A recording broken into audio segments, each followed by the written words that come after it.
აქციას ანახაობა მთავრობის კანცელარიასთან ქალთა მიმართ ძალადობას რამდენიმე არასამთავრობო ორგანიზაცია აპროტესტებს. ადგილზე ჩემი კოლეგა თამარ ტომარაძე მუშაობს, ის ახლა პირდაპირ ეთერში გვერდება.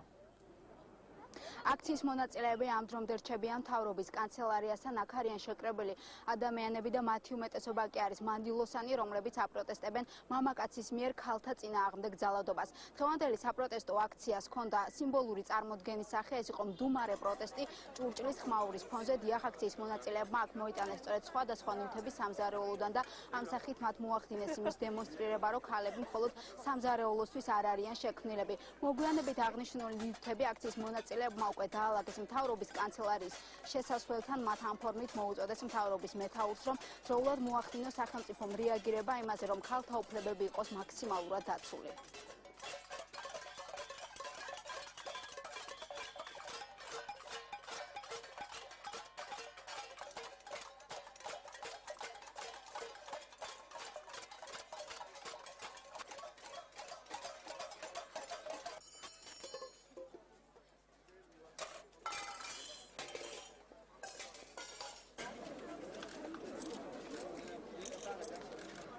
მე ამურებ როგორც კომპლექსურ პრობლემას, იცით, ანუ ჩვენ ყველანი ვართ რაღაც ამ ძალადობის საოცარ სამკუთხედში, საიდანაც გამოსავალი არ აჩანს, სხვერპლით მოძალადეთ და გული შემტკივა ამ სიტუაციაზე. ეს არის ყველაზე მრავალრიცხოვანი აქცია ჯერჯერობით, რაც ქალთა მკვლელობების წინააღმდეგ მიმართული იყო და ორგანიზდა და ყველაზე მეტი ადამიანი მოვიდა. ჩვენ იმედი გვაქვს, რომ ქალები და ასევე კაცები შეუერთებენ თავის ხმას იმის გასაპროტესტებლად, რომ ქალი არ უნდა გამოვკეტოთ სამზარეულოში.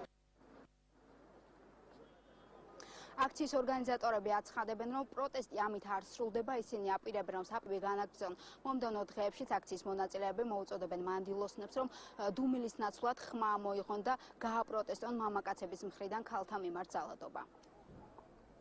მადლობა თამარ, ეს თამარ ტომარაძე იყო მთავრობის